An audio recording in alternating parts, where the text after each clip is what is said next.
welcome back to my channel where we're about that breaking cycle side. Please excuse the background noise. They are having some meeting, yeah, and I need to get this video done. So for this Bible study, we're going on to Genesis 15, and let's hop right into it. It says, after these things, the word of the Lord came to Abram in a vision, saying, do not be afraid, Abram. I am your shield, your exceedingly great reward. But Abram said, Lord God, what will you give me, seeing I go childless? And the heir of my house is Eliezer of Damascus. Then Abram said, look, you have given me no offspring. Indeed, one born in my house is my heir. And behold, the word of the Lord came to him, saying, this one shall not be your heir, but one who will come from your own body shall be your heir. Then he brought him outside and said, look now towards heaven and count the stars, if you are able to number them. And he said to him, so shall your descendants be. And he believed in the Lord, and he accounted it to him for righteousness.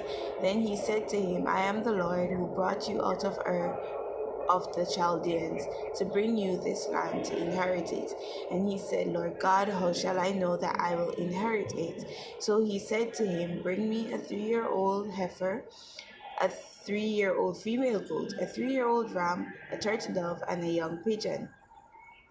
Then he brought all these to him, and cut them down the middle, and placed each piece opposite the other.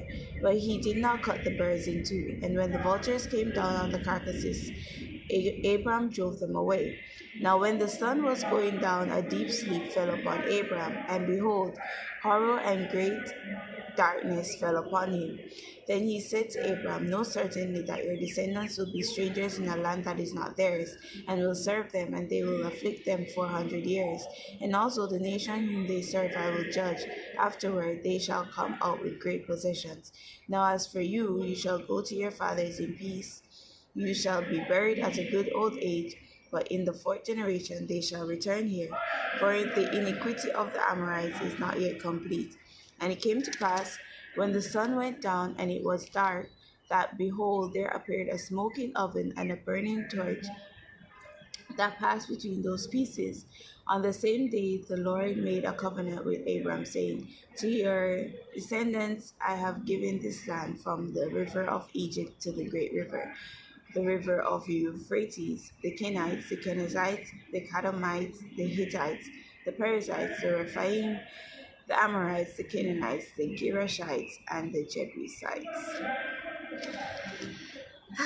Okay, so 3 lessons from this is once you're still on your journey with God, guys, God will continuously give you promises, because you are not, he doesn't want you to be stagnant, basically. So don't think when you start and you've already completed a promise, he has blessed you in regards to something, then because now he's in Canaan, right? And he did all that, and he still proved himself faithful to God. So God now spoke to him. God is in constant communication with him.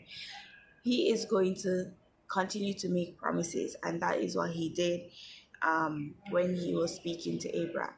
So first lesson is, God will continue to make promises with you. Your life will not be stagnant on this journey with God. Now the second lesson is, you will develop that ear for God. You will listen to him. You will start to hear his voice so clearly that he will tell you, just like he did for Abraham, the promise.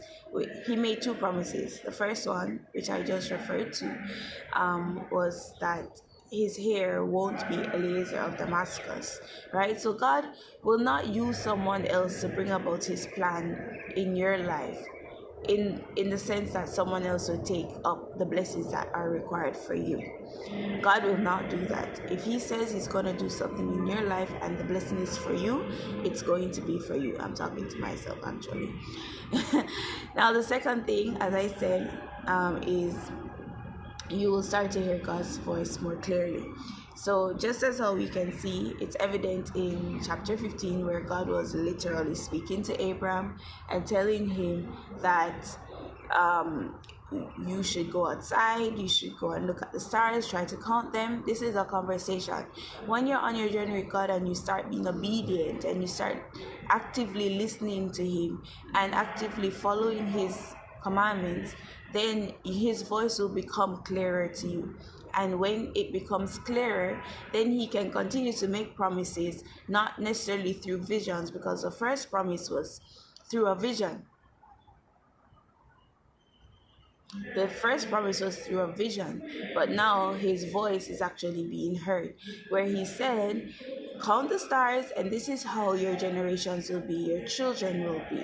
And He tells them, he also, lesson 3, when you get those promises, God outlines to you that the road will not necessarily be rough. He said that your children will be in a city that's not theirs, but don't worry, I will judge their enemies, and then at the end they will come out with great possessions.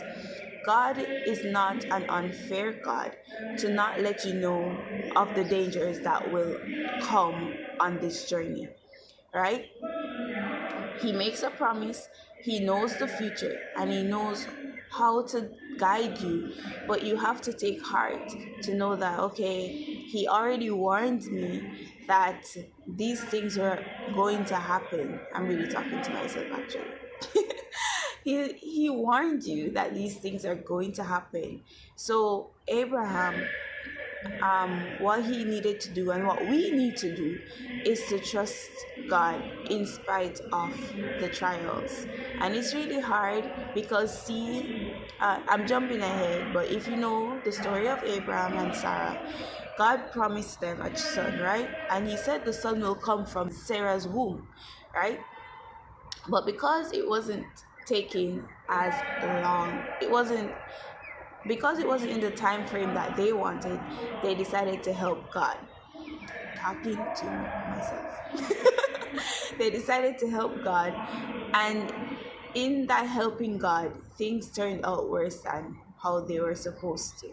So one lesson for us out of that is, let's try not to help God and try to just sit and take all of the warnings that He has given us. If He's taking you somewhere, He's going to also tell you, okay, it's not going to be an easy road. Same thing happened with medicine, same thing happened with China. God gave my mom that dream, and I was supposed to come, but never did He promise that the road was going to be smooth. And I'm constantly reminded of that, especially with another promise that's currently happening in my life. God has already given me like multiple dreams warning me of what I am currently facing.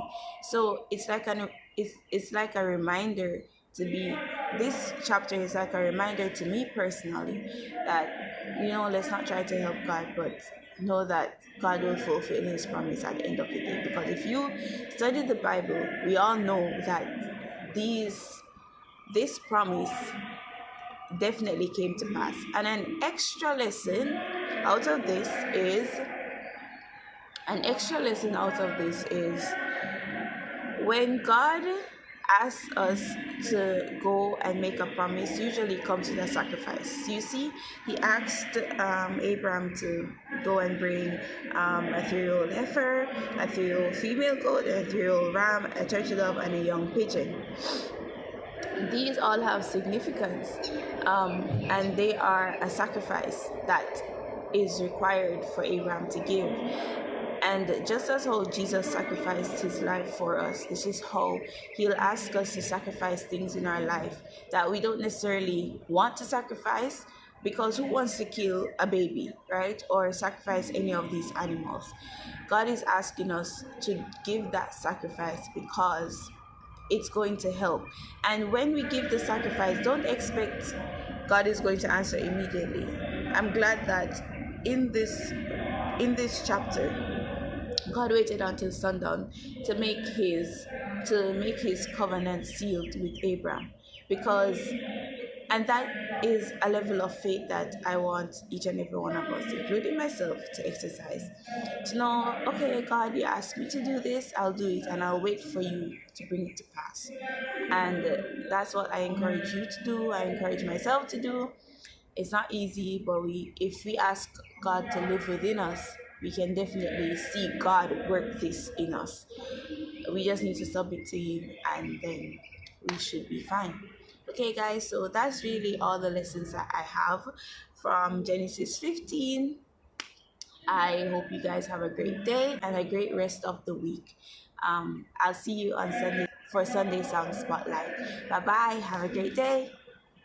Hey guys, I hope you guys enjoyed today's encouragement, and I hope you guys are ready for the day ahead. Now do me a favor and press that like button and subscribe button if you are new, so that we can get more of this positive Christian content out into the world, okay? And I'll link my daily devotional playlist right here and my Let's Talk playlist if you want to tackle some social issues, okay? So have a great day guys. Bye bye.